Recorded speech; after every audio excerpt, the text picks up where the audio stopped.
C'est bon. Bonjour docteur. C'est bon. Bonjour docteur, comment allez-vous? Vous m'entendez? Je m'entends pas. Bonjour, Ça va? Vous allez bien? très bien. Et vous? Ouais, ouais, grâce à Dieu. C'est vrai que ça fait tôt hein, en Guadeloupe. Hein. On vous a levé tôt. Oh, ça va. Il est presque 7 Ah, heures du matin, ça va. ouais, c'est vrai, c'est très tôt. Non, ça Ouais. va, ça va. Bon, bah, c'est Bon, bien. je voulais tester la connexion, Ouais, vérifier que testez tout l'écran était. partagé, s'il vous plaît, super. Ouais, bah, c'est parfait. Vous m'entendez bien? Ouais, je vous entends parfaitement bien. Juste, je vois pas votre écran. Je veux bien voir votre écran. Prenez la Alors, valise et essayez de partager. La petite valise verte en dessous, où il y a écrit écran partagé. ouais, ça y est, j'ai cliqué dessus. Je vois pas votre écran pour l'instant. Ah non. Alors, partager. Ah ouais, ça y est. Ça y est? Ouais. Alors, allons Ne voir. touchez pas Zoom. Non. Touchez pas le Zoom. Juste vous touchez votre écran. Vous mettez votre écran. Non, non, mais je touche à rien. Alors, comment on voit le Zoom? Je sais pas. Quoi? Je peux entrer? Pour? Oui. Super. Voilà. Essayez de mettre une première diapositive. Comme ça, en plus, ça fera le fond d'écran. Voilà, qu'est-ce que vous en pensez? Très bien. Mettez votre première diapo, si ça vous dérange pas.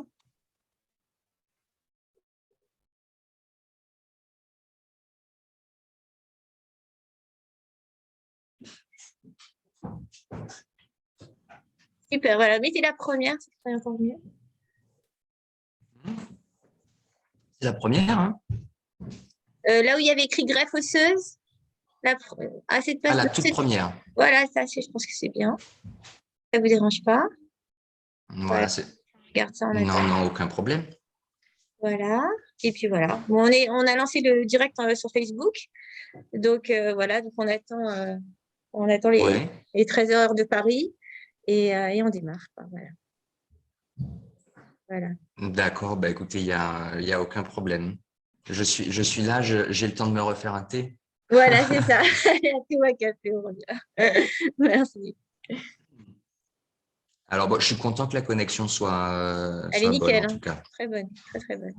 Ouais, bah écoutez, super, Ok alors. super. Alors, à Alors, tout de suite. vous avez eu des webinaires là très récemment? La semaine dernière, hein, on a eu le docteur Michel Metz Ouais. qui nous a parlé de bruxisme et implantologie. La semaine prochaine, on a docteur Nedia qui va nous parler d'implantation-explantation D'accord, immédiate super. pour la semaine prochaine. Voilà. Donc voilà. D'accord, d'accord. Bon, bah c'est super, super. Super. Alors voilà, je sais Bon, j'étais pas. content, Ouais. j'ai eu des retours de Guadeloupe. Ah voilà, parce que j'ai essayé, même je suis intervenue sur un groupe où il y avait écrit Dentiste Caraïbes, où finalement j'ai réussi à poster un post là-bas. Donc bah, j'ai annoncé aussi pour être Bimard, mais c'est vrai que c'est un peu tôt du coup pour eux, quoi. Ouais, génial.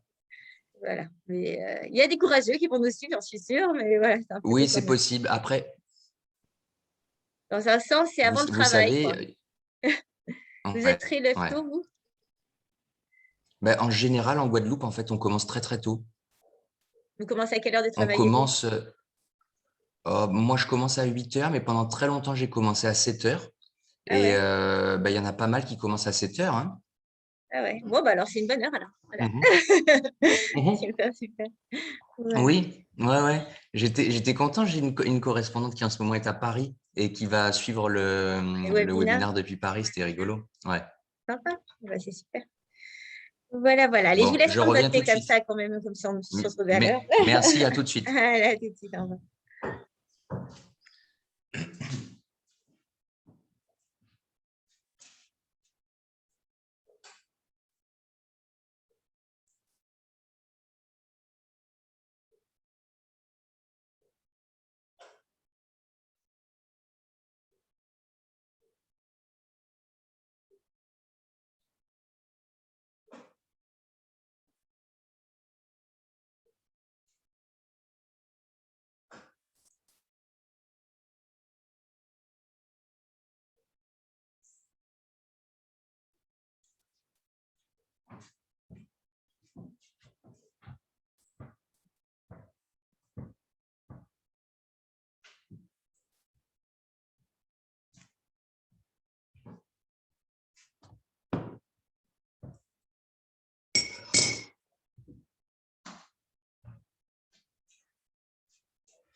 Docteur Berthaud?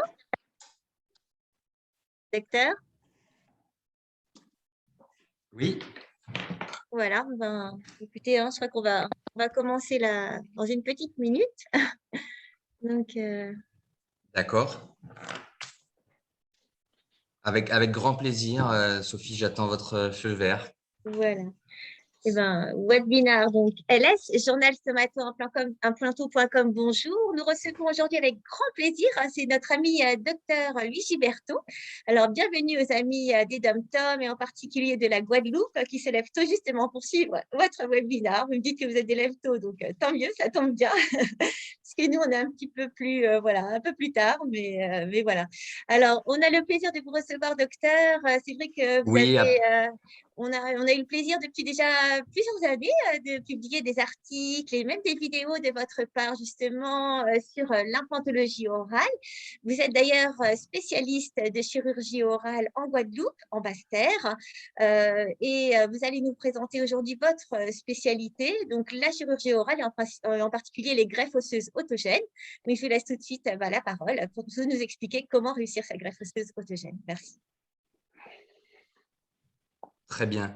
Écoutez, bonjour à tous. Je ne vois pas tous les visages, mais je vous salue tous. Je vous remercie d'être présent et d'assister à ce webinaire que j'étais très heureux d'accepter quand Sophie m'a fait la proposition de venir présenter un sujet qui m'intéresse particulièrement puisqu'il est au centre de mon activité, c'est la reconstruction osseuse avant la mise en place d'implants. Donc, effectivement, je suis chirurgien oral, je suis spécialiste installé en Guadeloupe. Et un des domaines, on va dire, de prédilection de mon exercice, c'est la greffe osseuse. Alors, j'aimerais vous présenter ce thème en balayant vraiment tout le spectre, en fait, tout ce qui compose les particularités de cet exercice, parce que je trouve que c'est un thème très, très intéressant dans la réhabilitation implantoprothétique et que ça permet aussi, en fait, en partant de la greffe osseuse autogène, de comprendre vraiment comment se passe de façon plus globale la régénération osseuse, les augmentations sous membrane, les allogreffes, etc.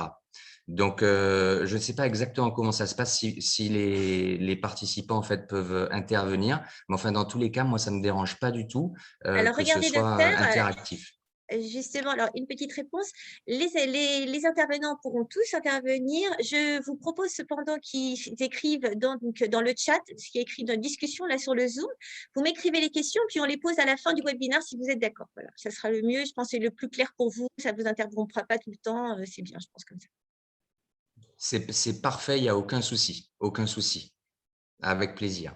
Eh bien, écoutez, merci encore à tous d'être présents et puis c'est parti. Alors, donc les greffes osseuses autogènes, ce que je voudrais dire déjà au départ, c'est qu'il y a un aspect technique qui intéresse souvent les praticiens, c'est comment on va faire et dans quelles conditions et avec quel plateau technique, quelle séquence, quel instrument, etc. Quels biomatériaux éventuellement, dans le cas des reconstructions en général. Mais moi, je voudrais préciser que pour ma part, en tout cas dans mon exercice, la greffe osseuse, c'est aussi une approche un peu, on va dire, philosophique de la réhabilitation implantoprothétique, parce que l'objectif, ça va être de retrouver des conditions optimales pour pouvoir en fait poser des prothèses, des céramiques sur implant, qui soient intégrées de façon idéale dans la bouche. Et pour ça, en fait, il faut d'abord entraîner son œil en fait à bien comprendre, à bien observer en fait exactement où on voudra ces éléments prothétiques, parce que c'est en fonction de cette planification qu'on va imaginer, qu'on va simuler le positionnement de l'implant. Et c'est en fonction de ce positionnement implantaire qu'on va choisir une technique de reconstruction. Et on ne pourra réaliser, mettre en œuvre une technique de reconstruction que si on a des objectifs extrêmement précis et qu'on a une vision très claire en fait, du résultat qu'on veut obtenir en 3 dimensions. Donc, je vais commencer de façon très classique avec la première étape en fait, physiologique qui va suivre une extraction, à savoir la résorption post-extractionnelle. Donc, j'ai mis un petit schéma en fait qu'on a tous vu, qui se décline au maxillaire, à la mandibule et dans tous les secteurs. On voit très bien en fait que quand on a une perte osseuse, on voit ici différentes séquences jusqu'à une atrophie très importante, on va avoir une diminution du volume osseux. Et cette diminution du volume osseux n'empêche pas toujours la mise en place d'implants au niveau technique. Par exemple, si on regarde, en fait, je ne sais pas si vous voyez ma souris, mais quand on regarde en fait ce schéma ici, on voit que par exemple là, la perte de volume osseux ne va pas contre-indiquer la mise en place d'un implant. Au niveau réalisation, c'est faisable. Mais maintenant, est-ce que l'implant, on le veut à cet endroit? Ça, c'est une autre question. Donc, quand on analyse la résorption post-extractionnelle, il faut qu'on se demande précisément en fait qu'est-ce qu'on a perdu dans les 3 dimensions de l'espace. Est-ce que c'est nécessaire de le reconstruire? Et pour ça, il faut qu'on sache en fait exactement où est-ce qu'on voudrait voir la couronne prothétique en 3D. À quelle hauteur? On va dire dans le sens transversal, dans le sens axial, où est-ce qu'on veut nos couronnes? Donc, c'est très important de comprendre ce qui s'est passé depuis la perte de la dent. On observe que la dent n'est plus là, mais on n'a pas perdu que la dent, évidemment, on a perdu aussi des tissus mous, des tissus durs, et c'est ce qu'on va observer, et c'est ce qu'on va essayer en fait de quantifier aussi. Donc, on va voir, il y a une terminologie particulière, il y a une façon d'évaluer tout ça. On ne se dit pas juste en fait en sortant une coupe scanner et en prenant le gabarit de l'implant, là par exemple sur le logiciel ou sur une planche, mon implant passe ou mon implant passe pas. C'est un petit peu plus subtil que ça, et c'est dans ce sens-là que la greffe osseuse participe à simplifier la réhabilitation prothétique. Alors, une greffe osseuse autogène, puisqu'on parle de greffe osseuse autogène, qu'est-ce que c'est?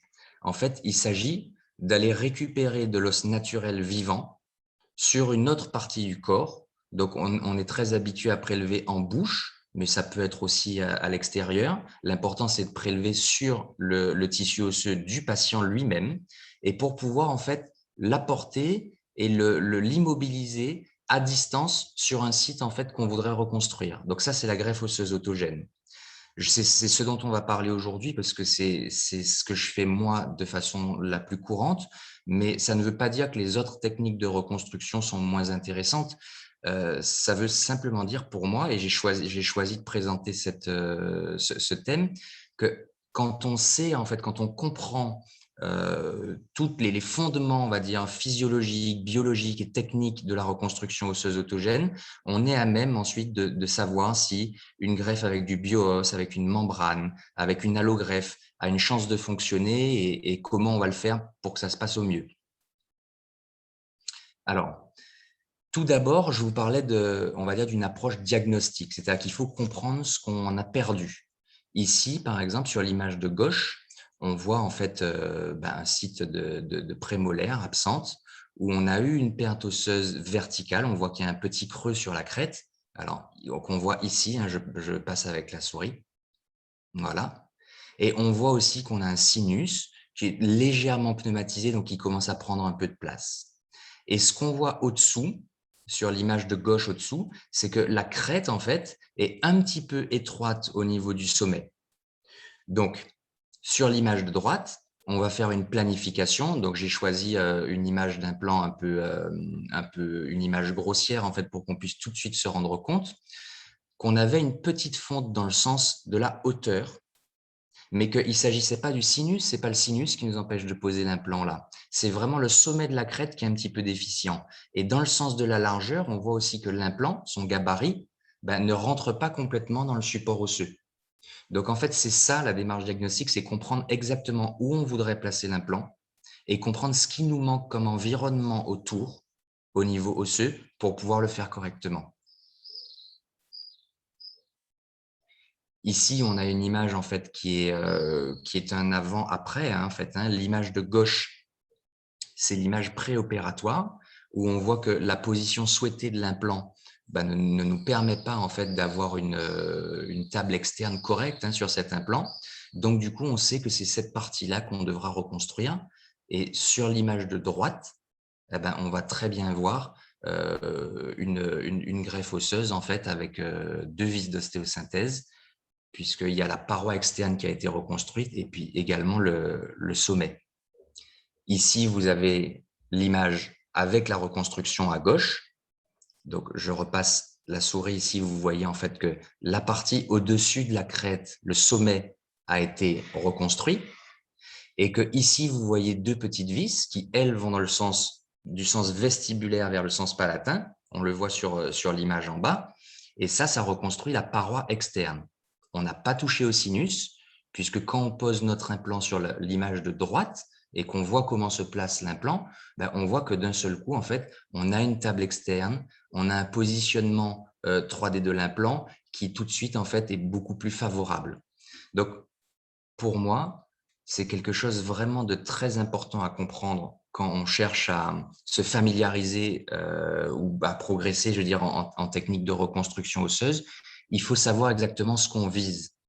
Qu'est-ce qu'on veut? Ce qu'on veut, c'est pas simplement de la place pour pouvoir mettre un implant. On veut partir de notre planification implantaire idéale et ensuite on va reconstruire l'environnement.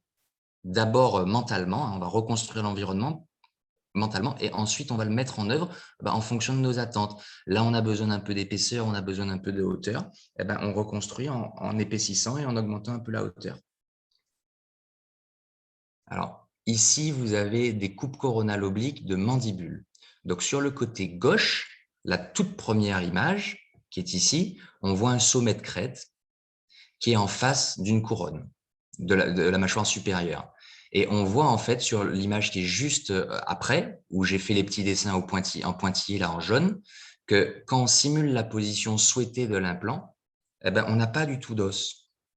Il nous manque de l'os. Donc, c'est toujours par rapport à cette planification qu'on observe qu'il nous manque du tissu osseux. Et sur les images de droite, on a une image post-reconstruction où on voit qu'en fait, l'enveloppe de la mandibule a été épaissie. On a une vis d'ostéosynthèse qui est toujours là et on voit que à partir de maintenant, on a de la place pour pouvoir poser cet implant.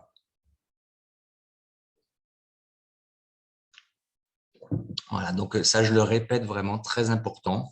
Il faut comprendre que c'est la position souhaitée de l'implant dans les 3 dimensions de l'espace qui va nous guider. Et à partir de là, on commence à réfléchir qu'est-ce qu'on veut reconstruire et ensuite viendra le comment on va reconstruire le défect osseux. On va aborder assez sommairement la terminologie.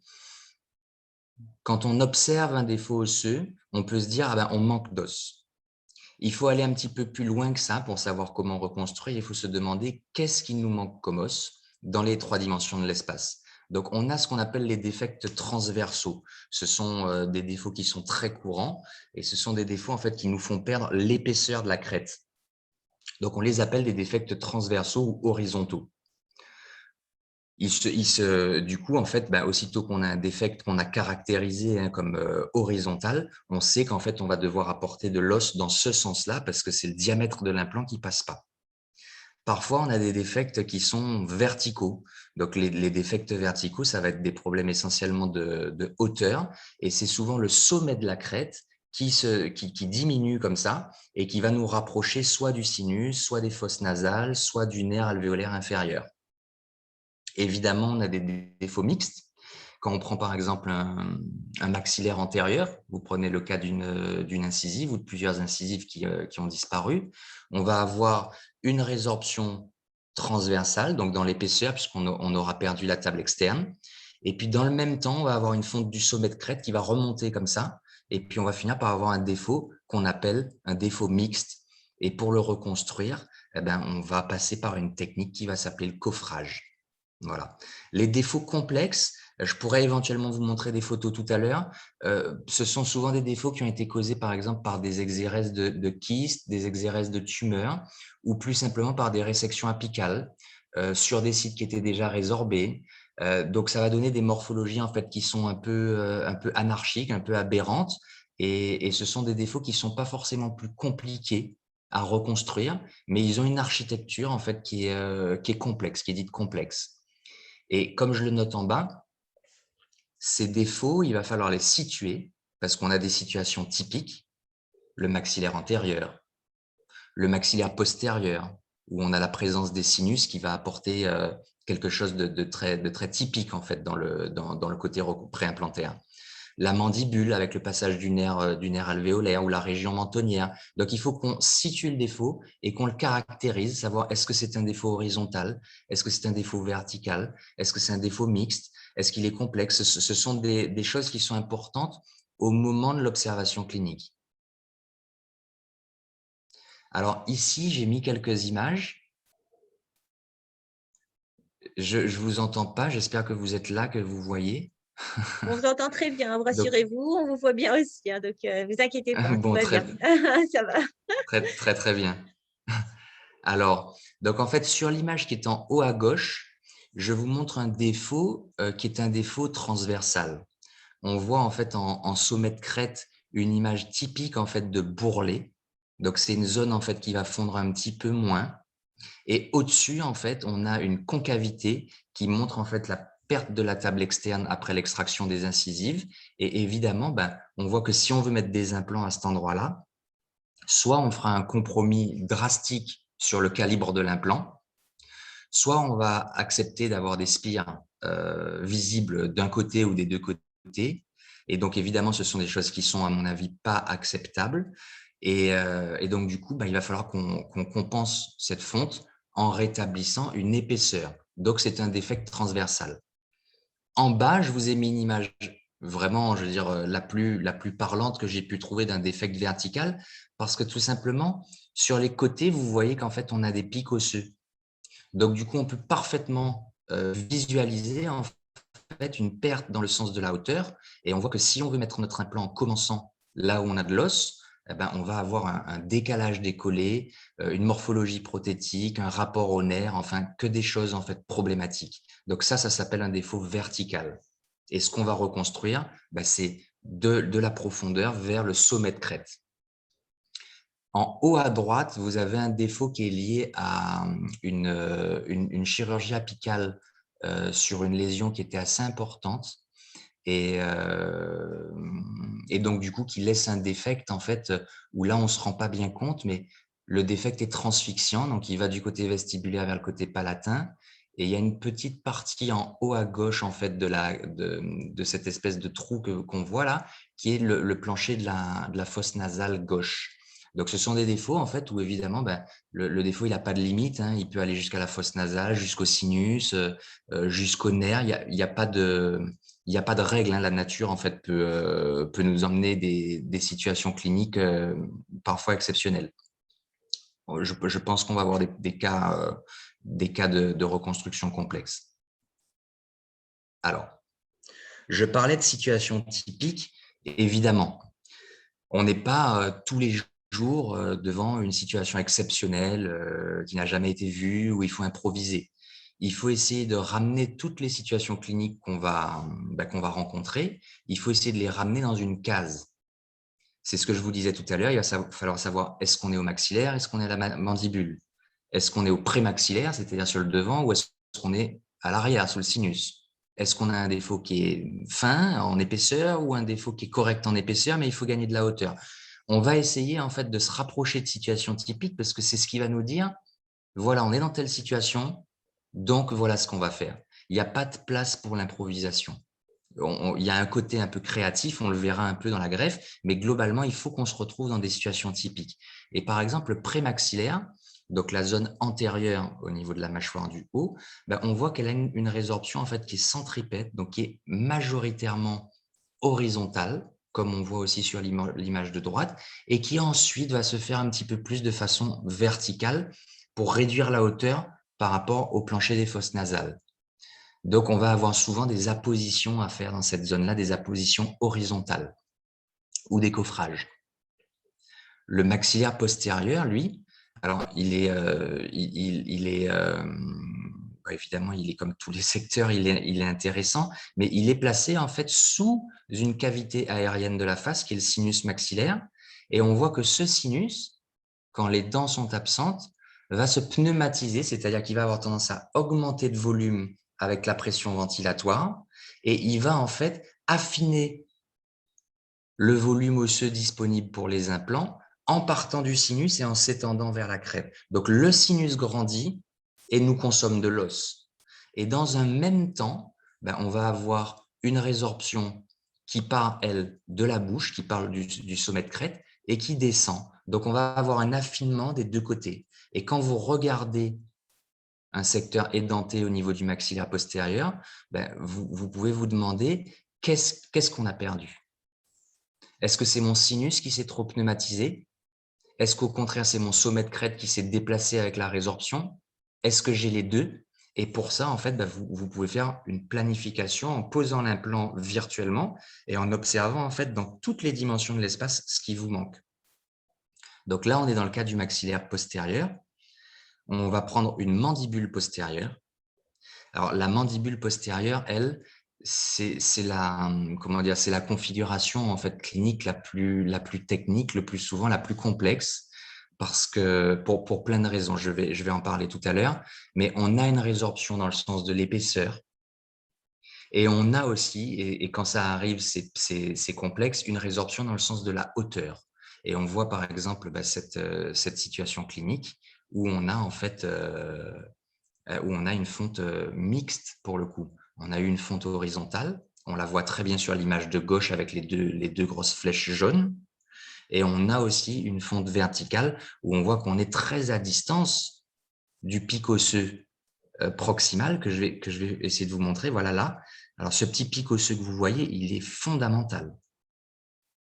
Parce qu'on ne pourra reconstruire l'os, j'en parlerai tout à l'heure, que si on a ce pic osseux proximal. S'il était ici, par exemple, on ne peut pas remonter jusqu'ici, on ne peut pas greffer de l'os sur une dent. Donc là encore, il faut observer les choses, observer le défaut, le caractériser et regarder les pics osseux proximaux comme ça. Parce que sans ces pics osseux, on ne peut pas greffer d'os sur une dent. Donc on pourra greffer là-dessus, mais on ne pourra pas greffer au contact direct de la dent si on n'avait pas ce pic. Donc là encore, ce sont des cas qu'on retrouve essentiellement à la mandibule et au prémaxillaire. Alors, on va rester dans la terminologie, mais cette fois-ci, on ne va pas caractériser le défaut. En greffe osseuse autogène, je voudrais vous dire en fait qu'on distingue deux choses. On distingue les greffes d'apposition. C'est ce qu'on voit sur la droite de l'image au niveau canine ou prémolaire, là au niveau prémolaire. C'est-à-dire qu'on prend un bloc osseux corticospongieux et on va venir le plaquer sur une zone qui est déficiente et on va le maintenir avec une vis d'ostéosynthèse. Donc ça, c'est une greffe d'apposition. Et les reconstructions proprement dites ou les coffrages, ça va être en fait la formation d'une espèce de petite boîte en fait où on va carrément là faire de la menuiserie. On va commencer à reconstruire des reliefs avec des parois, avec des murs. Et donc ça, ce sont des coffrages. Donc en fonction du défaut que vous rencontrez, vous allez pouvoir indiquer soit une apposition, si par exemple vous avez juste 2 mm à épaissir ou 3 mm. Si par contre vous avez un défaut mixte avec une fonte verticale, une fonte horizontale, vous êtes obligé de faire une boîte autour. Vous ne pouvez pas vous contenter de poser un greffon comme ça et de laisser la partie manquante. Donc, il va falloir envelopper, il va falloir coffrer la crête. Et dans ce cas-là, en fait, on va parler de coffrage ou de réelle reconstruction. Ici, on voit une mandibule postérieure et une région prémolaire. On a l'émergence du mentonnier qui est par là. L'os a été prélevé sur la ligne oblique en postérieur et a permis de reconstruire les deux défauts. On verra aussi la disponibilité osseuse, c'est-à-dire quelle quantité on a dans une bouche d'os pour pouvoir reconstruire des défauts, parce que ça aussi, ce sera un aspect très important de se poser la question, de se dire est-ce que j'ai assez d'os dans la bouche pour reconstruire les défauts que je vois. Alors, ça nous amène directement à la question du site donneur. Je ne vais pas parler des sites extra-oraux que tout le monde connaît, au moins de façon comme ça, en fait, théorique. Donc, je vais les citer simplement. On a le crâne et la crête iliaque antérieure. Il y a aussi l'ulna, il y a plusieurs autres sites, mais on va dire historiquement, on a le crâne et la crête iliaque antérieure, en sachant que la crête iliaque antérieure n'est pas appropriée pour faire des coffrages ou des reconstructions 3D, parce que c'est un os qui a une histologie et une origine embryologique qui le prédispose à la fonte, et donc on va avoir des résorptions importantes. En revanche, en bouche, donc les sites intraoraux, on a la ligne oblique externe mandibulaire. Donc, c'est la région en fait qui est en regard un peu de la dent de sagesse, de la deuxième molaire. On a une ligne en fait osseuse qui fait un espèce de relief qui part de la crête temporale en haut, donc l'avant du ramus, de la branche montante, et qui descend sur le côté en épaississant, en faisant un bourrelet comme ça en fait sur le côté de la mandibule. Cet os est un site donneur exceptionnel. C'est un site qui est très, très facile d'accès, qui cicatrise très bien, qui est d'un abord chirurgical, on va dire, standard, et surtout qui est très corticalisé. On a aussi la symphyse mentonnière qui est ici. La symphyse mentonnière, elle est intéressante, je trouve, en deuxième site de prélèvement, c'est-à-dire quand on a pris les deux lignes obliques et qu'on a besoin encore d'os, ça peut être intéressant de prélever à la symphyse, ou quand on a des contre-indications locales par là. Quelqu'un qui a eu un gros kyste ou des dents de sagesse où il y a eu des gros délabrements osseux et on n'a pas de disponibilité osseuse. Et en revanche, on a une symphyse qui est très, très, très dominante, très forte, avec un fort volume. Dans ce cas-là, on ira plutôt par là, mais c'est un os qui est de moins bonne qualité. C'est un os qui laisse, comment dire, un défect osseux dont il faut anticiper la régénération, sinon ça nous laisse un trou. Ça peut modifier le relief si jamais on prend la zone médiane chez certains profils de patients. Et puis enfin, l'abord chirurgical laisse des brides qui peuvent être un petit peu gênantes pour le patient, qui donnent une sensation de menton en carton, de lèvres un peu rigides. C'est un petit peu plus désagréable, alors que la ligne oblique externe, c'est vraiment un site, la semaine d'après, le patient, il passe à autre chose sans aucun problème. Excusez-moi. Ce que je voudrais dire aussi, c'est que, on le verra sur des images, la ligne oblique externe mandibulaire, ce n'est pas de l'os alvéolaire, comme l'os de soutien des dents. Donc, ce n'est pas de l'os qui vit et meurt avec les dents naturelles. C'est un os qui se régénère et ça peut arriver, en fait, 6 mois après un premier prélèvement, d'y retourner pour une deuxième greffe, par exemple. Alors, je pense que maintenant qu'on a fait le tour un peu des configurations cliniques, on va voir un peu, étape par étape, la reconstruction osseuse pour que, éventuellement, pour que ça lève en fait des interrogations et puis qu'on puisse partager sur ce sujet-là ensuite.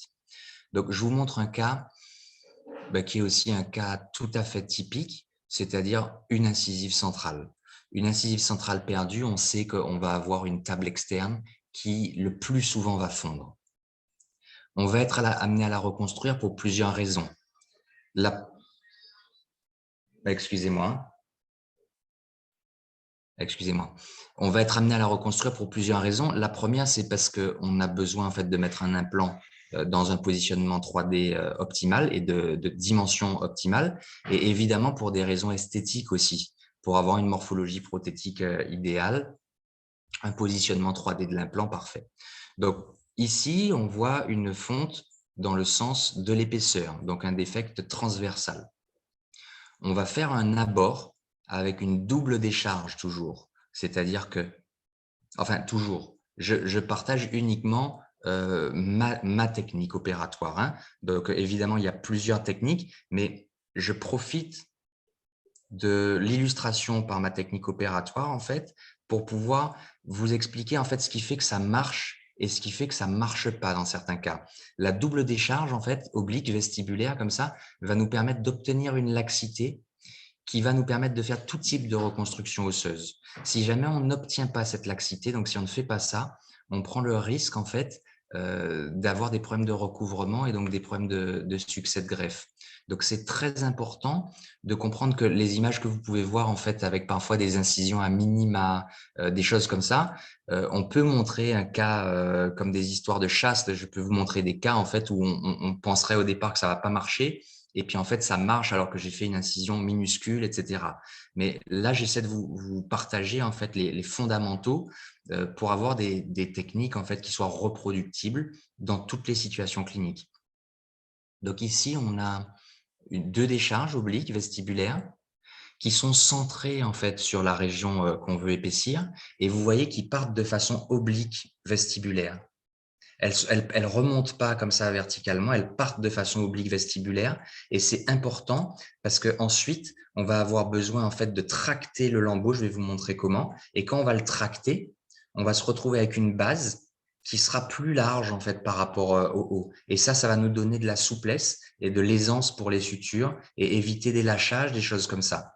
Et ça nous permet aussi évidemment une exposition du site opératoire qui est plus large que la reconstruction elle-même. Il ne faut pas se limiter à la reconstruction, il faut pouvoir maîtriser l'environnement, il faut opérer sous contrôle de la vue toujours, dans ces cas-là. Alors, une fois qu'on a levé un lambeau, donc là, c'est une autre situation clinique, il n'y a pas de continuité, c'est pour vous montrer les étapes simplement. Donc, ici, en fait, j'ai pris cette photo pour pouvoir vous montrer en fait l'os en fait, tel qu'il apparaît quand vous faites un lambeau. On voit qu'on a des débris. Donc, vous les voyez ici, ce sont des débris fibreux, des débris mous. Et ce sont des débris en fait qu'il faut absolument enlever avec le décolleur pour pouvoir retrouver une surface osseuse qui soit vivante, qui soit sans défaut. Excusez-moi. Raphaël, je t'entends, s'il te plaît, si tu peux couper. Excusez-moi. Donc, on voit en fait des débris fibreux et des débris périostés. Et ces débris, en fait, il faut absolument en débarrasser le squelette parce que ce sont des cellules qui ont une croissance extrêmement rapide, les cellules molles. Et si ces cellules sont prises sous le coffrage, elles vont proliférer beaucoup plus vite que l'os et on va avoir non pas une fusion en fait de notre greffe sur le site receveur, mais on va avoir une prolifération de tissus mous. C'est ce qu'on appelle une pseudarthrose. Et en fait, notre greffon, il ne va pas être intégré. Donc, il faut, la première étape, cureter de façon vigoureuse le relief osseux avec un décolleur et ensuite avec une petite fraise boule diamantée pour pouvoir lever en fait tous les débris fibreux et ensuite les ruginer avec le décolleur. Ah ben voilà, j'ai une image de fraise diamantée. Donc, on travaille avec la pièce à main et une faible vitesse avec la fraise diamantée et on va venir en fait retirer tous ces débris et vous voyez sur l'image de droite qu'ensuite c'est très simple en fait de les récupérer au décolleur. Ils viennent naturellement et ensuite vous entendez un bruit particulier quand vous raclez le squelette. Vous sentez vraiment que vous êtes au contact d'une surface qui est solide. Et il faut absolument ne faire aucun compromis sur le curetage du relief osseux. C'est-à-dire que tout ce qui va vous paraître suspect, vous êtes pas sûr, est-ce que c'est de l'os, est-ce que c'est pas de l'os, absolument tout ce qui n'est pas rigide sous votre curette doit disparaître.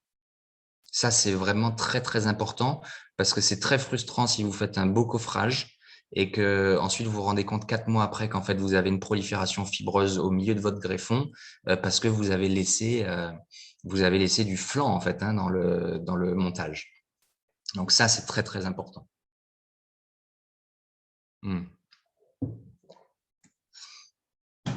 On passe maintenant au site donneur.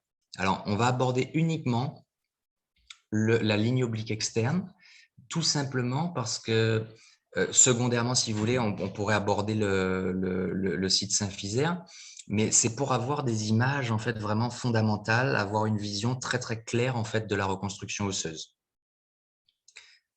Donc, au niveau du prélèvement du site donneur, je vous ai mis en fait une coupe frontale comme ça d'un visage qui est juste une illustration, et vous pouvez voir dans l'anneau bleu que j'ai posé la région du prélèvement. Alors, je vous ai centré ce petit anneau bleu, en fait, autour de la muqueuse, qui est là, ça c'est la muqueuse de la joue, avec le cul-de-sac vestibulaire ici, le fond du vestibule, et ici, pareil. Et en fait, vous voyez que derrière, il y a un muscle. Et alors, ce muscle, en fait, c'est le muscle buccinateur, donc c'est pas un muscle masticateur, hein, c'est un muscle qui est très, très fin.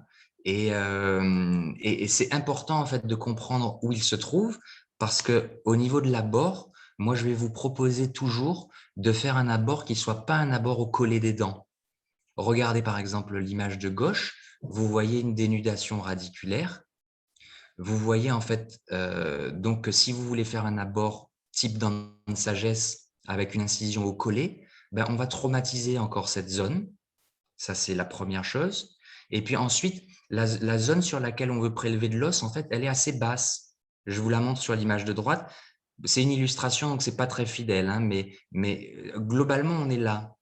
Et quand vous faites une incision au collet des dents, il va falloir en fait descendre tout le lambeau jusque bien plus bas que votre zone où vous voulez opérer. Et ça va mettre en tension les écarteurs, ça va vous faire des efforts de décollement, des efforts de suture.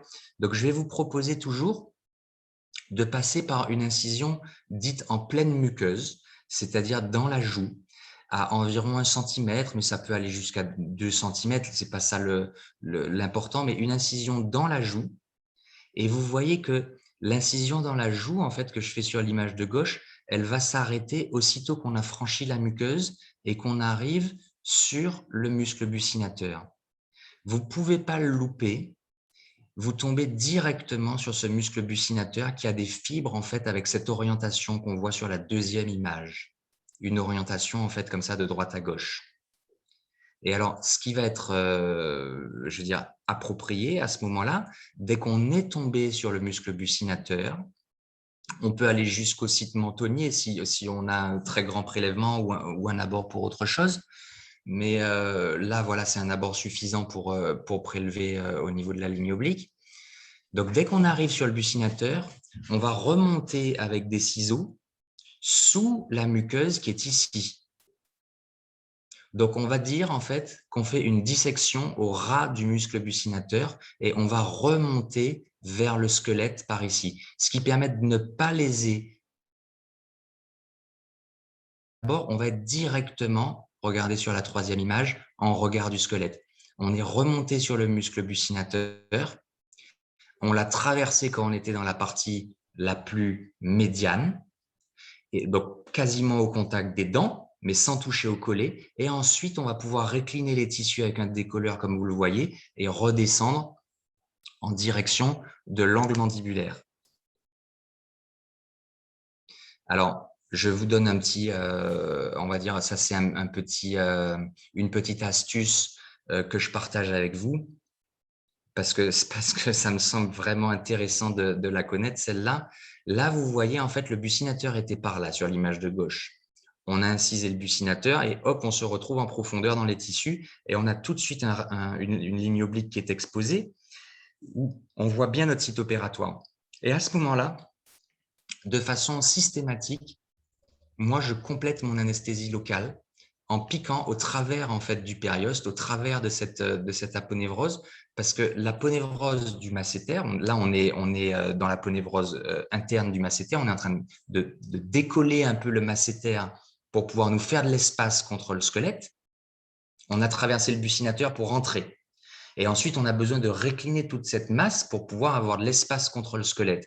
Eh ben, le masséter, il a une enveloppe qui est nacrée et qui est très imperméable, quoi. Elle est étanche et c'est pas rare quand on décolle à cet endroit-là que le patient ressente quelque chose. Donc, moi, je l'anticipe. Une fois que j'ai disséqué le muscle buccinateur, je vais faire un complément d'anesthésie locale en allant vers la profondeur jusque quasiment au niveau des insertions tendineuses en fait, du masséter ici, pour vraiment avoir un silence opératoire et un confort qui soit suffisant. Alors, pourquoi j'ai mis cette image? Ben, pour vous montrer la ligne oblique, hein, tout simplement. La ligne oblique, donc, elle est ici, elle part de là et elle est là comme ça. Et elle se prolonge ensuite avec la crête temporale. Donc, en fait, qu'est-ce que vous pouvez prélever? Ben, écoutez, tout ce que vous pouvez prélever de là à là, comme ça, va se régénérer. C'est-à-dire que, comme je vous le disais, ça, c'est de l'os basal. C'est de l'os, en fait, qui ne vit pas et ne meurt pas avec la présence des dents. Si jamais on fait un prélèvement ici, tout ce que vous allez prendre sera perdu à jamais. Mais si jamais vous prélevez, en fait, la ligne oblique externe, on a l'impression que je fais de la publicité pour la ligne oblique externe, mais elle le mérite en même temps. Elle va se régénérer, cette ligne oblique externe. Donc, c'est très, très bien. Alors maintenant, je vous montre le temps osseux. Vous avez fait votre abord. Vous avez vos écarteurs qui sont placés au niveau du site donneur. Alors, on va commencer à travailler au piésotome. Le piésotome, ici, on le voit sur l'image de gauche, permet de faire le trait sagittal au-dessus, et c'est lui qui va permettre de dimensionner votre greffon, de dire, voilà, moi, je veux telle longueur, je pars de là et je vais jusque là. Et les limites, comme je vous ai dit, en fait, c'est tant que vous restez dans ce relief de la ligne oblique qui est sur le côté comme ça, eh bien, tant que ce relief existe, vous pouvez monter, vous pouvez descendre, vous prenez ce qu'il vous faut. Et vous allez voir que quand même, on peut prélever pas mal en bouche. Donc, le premier trait, c'est un trait sagittal.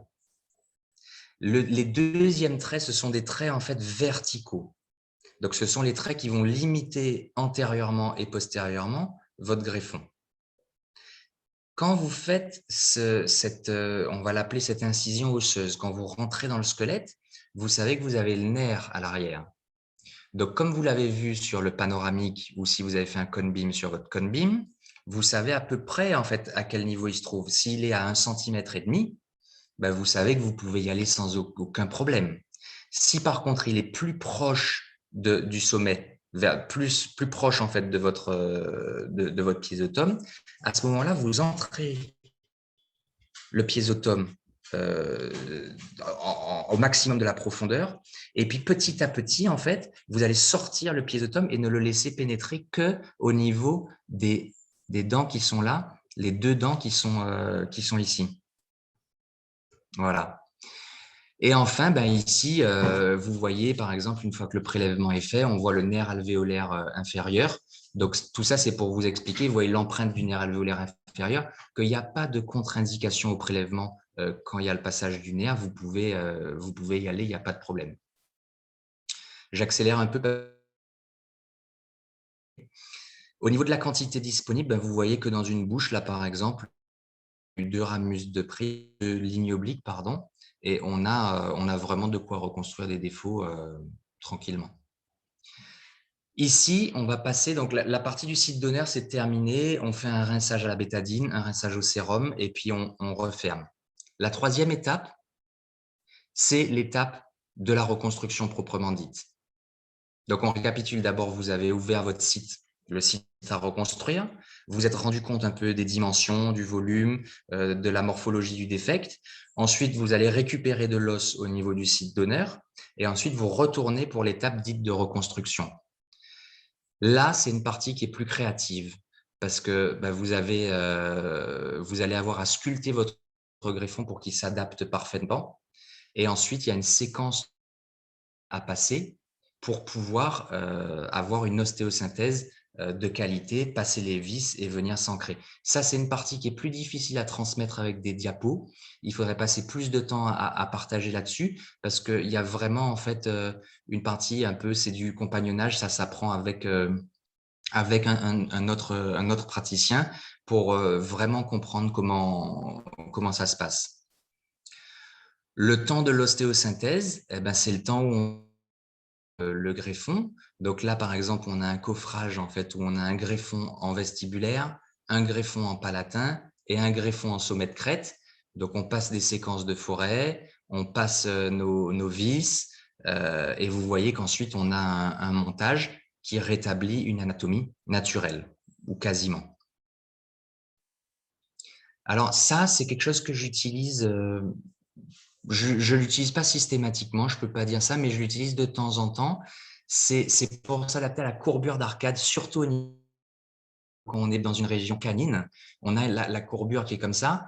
Et le greffon, il faut savoir qu'en fait, on peut faire des saignées au piézotome pour pouvoir faire des articulations sur le greffon sans le couper complètement. Alors, j'ai une vidéo juste après.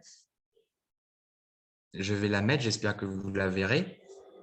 Voilà, où on voit le greffon et on peut en fait le bouger comme ça, ce qui va permettre en fait de faire une première ostéosynthèse quelque part et ensuite de venir plaquer la suite du greffon et faire une deuxième ostéosynthèse. Ça permet de suivre en fait comme ça le relief de l'arcade.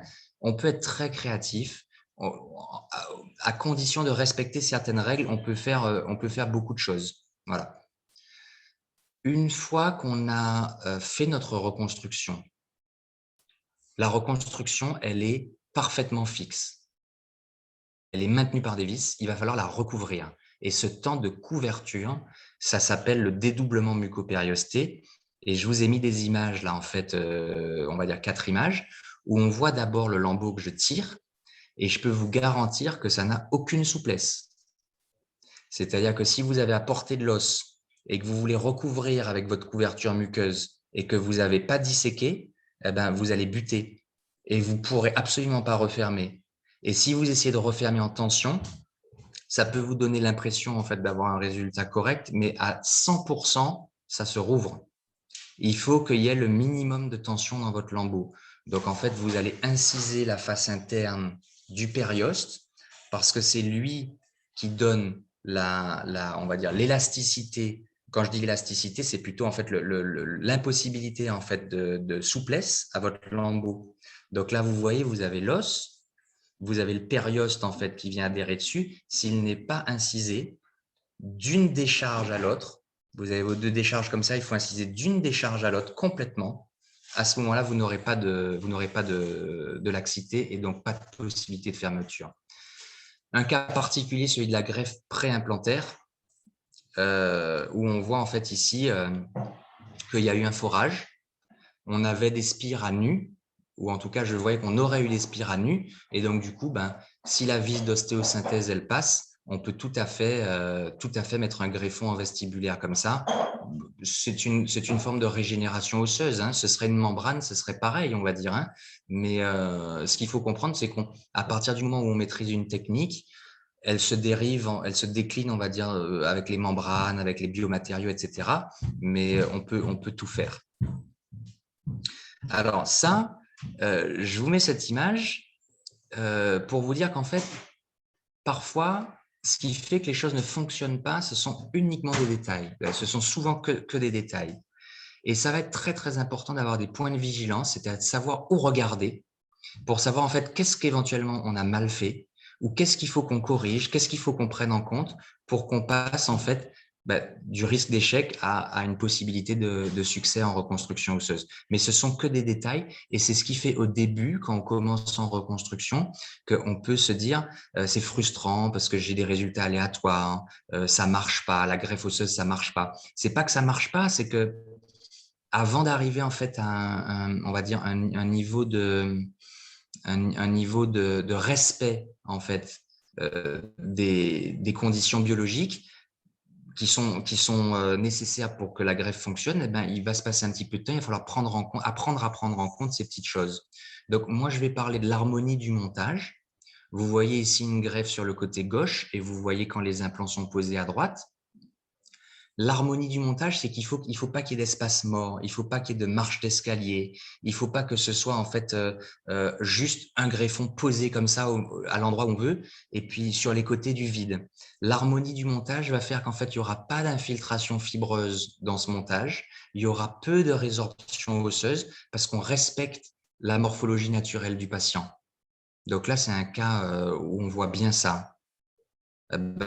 Ici, pareil, on voit un cas de reconstruction de 12 à 22. Donc, on a deux coupes axiales, deux coupes axiales, et on voit en fait que ce qui a été reconstruit rétablit une harmonie dans la forme de l'arcade, et c'est ce que la nature va apprécier au moment de la consolidation et qui va vous permettre d'avoir un volume conservé. Le volume pour les greffes osseuses autogènes se conserve très bien, je trouve. Éviter les espaces morts. Alors là encore, vous pouvez être très créatif. Vous voyez, on voit ici l'épine nasale antérieure, la fosse nasale gauche. et un montage sur une incisive où en fait je fais un système de tenon-mortaise et où en s'emboîtant, les espaces vont complètement disparaître. Et vous voyez d'ailleurs que sur les images suivantes, on voit quasiment rien. Et c'est ce qui fait qu'en fait, il n'y a pas d'infiltration de tissu mou, il n'y a pas de prolifération fibreuse. Quand vous avez de la prolifération fibreuse, quand vous rouvrez 4 mois plus tard, il s'est passé quelque chose. Et il faut être très observateur pour comprendre ce qui s'est passé, pour pouvoir progresser ensuite. L'enfouissement des têtes de vis, c'est aussi quelque chose que je trouve très utile. On le voit sur l'image de droite. On ménage un avant-trou comme en ébénisterie, où en fait on va prévoir en fait le logement de la tête de vis pour qu'elle ne soit pas en surcontour. Parce que évidemment, le titane de la vis sera irritant pour les parties molles et comme on dit, en fait, ce sont que cette somme de détails qui vont favoriser le résultat de la consolidation ou au contraire qui vont vous plomber et faire que vous allez avoir une tête de vis qui ressort de la muqueuse ou qui est irritante ou qui crée de la résorption. La laxité du lambeau, on en a parlé, ça fait partie des points de vigilance qui sont extrêmement importants. Je vous ai fait quelques images en fait où on voit une incision dans le périoste en regard de 34, 35, où il y a une apposition osseuse avec des poses d'implants en même temps. Et en fait, une fois que l'incision est faite, on peut ouvrir au ciseau de Metzenbaum. Bon, là, je le fais avec des Lagrange, mais parce que parfois, je trouve que ça passe mieux, mais avec des ciseaux à disséquer. Et on va ouvrir l'espace entre les deux bandes de périoste. Et éventuellement, vous ne le voyez pas bien parce que l'image n'est pas suffisamment grande, mais on va voir en fait les faisceaux du nerf mentonnier, par exemple, à cet endroit-là. Et ce n'est pas du tout gênant, ce n'est pas un nerf qui est fragile. Si on le respecte, si on ne le coupe pas, on peut tout à fait le manipuler, on peut tout à fait le voir au-delà du périoste. Ce n'est pas du tout, un problème. Et ça, c'est le test de laxité où on voit en fait que là, on va pouvoir en fait refermer sans aucune difficulté. Ici, je vous ai mis une petite coupe histologique, mais on va passer très rapidement où je voulais vous montrer le périoste qu'on voit très, très bien sur l'image de gauche. C'est un tissu à part entière, c'est-à-dire qu'il a sa propre intégrité, c'est un élément à lui tout seul. Et si vous le séparez de la muqueuse, vous pouvez tout à fait le couper au ciseau en partant du bord du lambeau. Le contrôle de consolidation maintenant, parce que évidemment, notre but, c'est de pouvoir poser un implant dans ces greffes qu'on réalise. Donc, on a deux contrôles de consolidation différents. Ce que je voudrais vous montrer, c'est le contrôle de gauche, où on voit bien le greffon cortical en fait sur la partie vestibulaire, et on voit que l'intérieur paraît de densité à peu près homogène. Alors que sur l'image de droite, on voit l'ancienne forme de la crête. Attendez. L'ancienne forme de la crête, c'est-à-dire qu'elle était comme ça. Et en fait, on voit ici le greffon qui a été apporté et on voit qu'ici, on n'a pas la même densité. Donc, attention, parfois, on a des retards de consolidation. Donc, il faut observer le scanner à plus 4 mois pour savoir est-ce qu'on peut implanter ou est-ce qu'il vaut mieux attendre 2 mois supplémentaires et faire un nouveau scanner. Dans le cas de droite, alors en fonction de l'expérience et en fonction de vos habitudes, vous allez implanter à ce moment-là ou pas, mais je recommande d'attendre un petit peu puisque on est content d'implanter dans une greffe qui est parfaitement consolidée. La consolidation, c'est aussi le site d'honneur où je vous parlais de cette consolidation. On voit ici de l'os qui a été prélevé au niveau de la ligne oblique externe et on voit très bien que ça a tout à fait consolidé au bout de 4 mois et je vous garantis qu'au bout de 6 ou 8 mois, c'est super, quoi. Les particularités du temps muqueux. Alors, évidemment, quand on fait une greffe osseuse et qu'on tire le lambeau comme ça, on va se retrouver avec de la muqueuse alvéolaire qui vient en sommet de crête. Donc ça, attention, au moment où vous posez les implants à plus 4 mois, il va falloir remettre cette muqueuse en place ou apporter de la muqueuse. Là, c'est exactement ça. On voit ici que toute la muqueuse qui a été tractée jusqu'en sommet de crête, ça, c'est pas du tout du tissu kératinisé. C'est adhérent, mais c'est pas kératinisé. Donc, attention à l'émergence des implants. Il va falloir manipuler la muqueuse au moment de l'implantation. Là, je vous montre un cas en fait qui a été géré en fait greffe osseuse, puis implant, etc.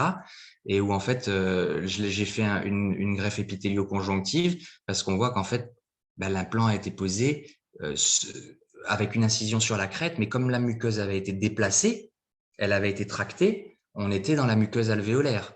Il aurait fallu que je fasse cette greffe avant plutôt que l'implant soit posé. Mais c'est pour vous montrer dans quelle situation ça vous emmène aussi de reconstruire l'os. Alors, une fois qu'on a passé la muqueuse, le temps osseux, là, c'est le temps où vous serez les plus heureux quand vous posez dans des sites reconstruits, hein, que vous reconstruisiez vous-même ou que vous fassiez reconstruire. On voit sur l'image de gauche quel était l'ancien volume de la crête. Il y a eu un greffon en lingual et un greffon en vestibulaire. Et poser un implant dans ces conditions, évidemment, c'est super. Là, il y a une intégration parfaite de la greffe et zéro résorption. Mais ici, j'ai pris cette photo et en fait, comment dire, c'est Jérôme qui a pris cette photo, merci Jérôme. Avec cette photo, on voit bien en fait la distinction entre les greffons et le site receveur, et on voit qu'en fait, l'intégration, elle n'est pas encore parfaite.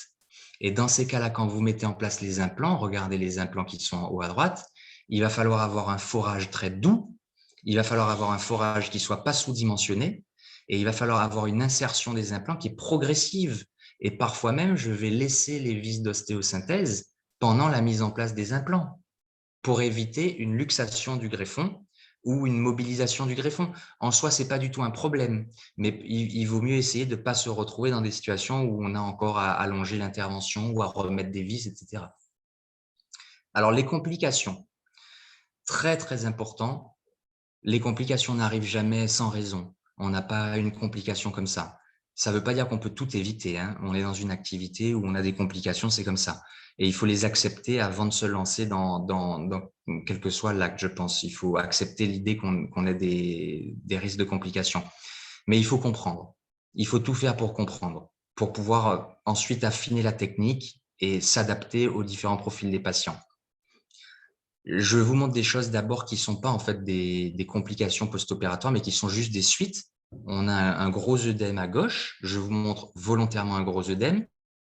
Et on a deux hématomes, un hématome extensif puisqu'il descend jusque sous le niveau des clavicules, et un hématome en fait qui s'est collecté en fait comme ça au niveau sous le pli nasogénienne jusqu'au bord basilaire. C'était pour un lift en plus, hein, avec greffe, mais en haut. Ça n'a aucune incidence sur la qualité des suites opératoires en dehors de l'esthétique. Les patients n'ont pas davantage de douleur.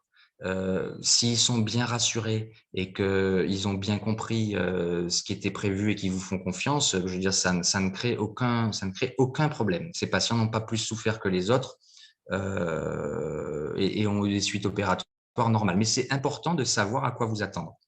Après, ce n'est pas systématique, il y a des gens qui n'ont rien du tout, hein, mais il faut savoir un petit peu, avoir toute l'enveloppe de ce qui peut se présenter pour que vous soyez vous-même confiant quand vous évaluez vos suites. Ici, on a de la résorption, puisqu'on voit la tête de vis et puis plus rien autour. Si vous voulez, on en parlera peut-être de pourquoi ça arrive. Je mets des implants de temporisation, surtout dans les cas de reconstruction complète, pour éviter de s'appuyer sur les greffes. Donc là, vous voyez des implants provisoires pour éviter de s'appuyer sur les greffes. Ici, ça, c'est d'origine bactérienne. Et ça, c'est ce que je trouve le plus, pas injuste, mais le plus frustrant.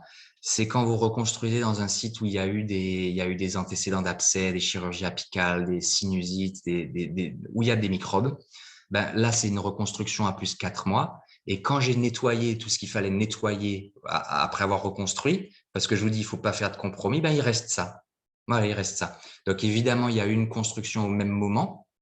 Elle se fait à certaines conditions. Je pourrais vous en parler aussi. On pourrait partager là-dessus.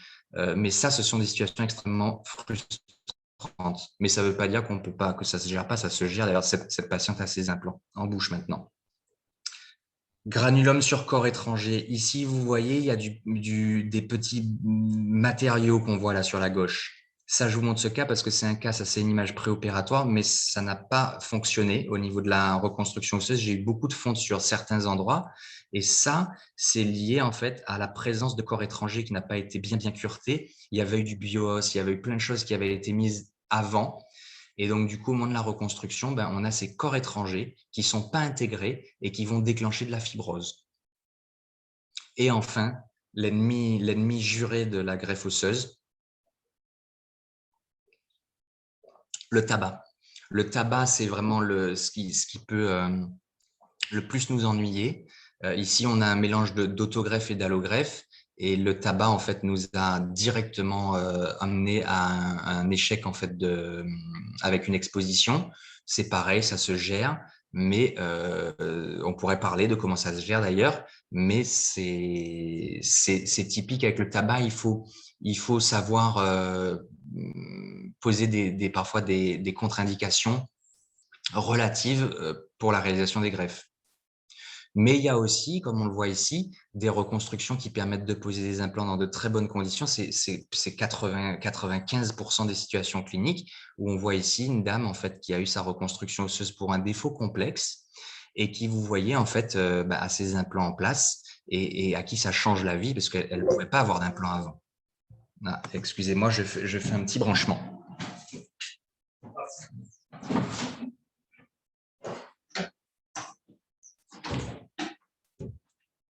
Hop là.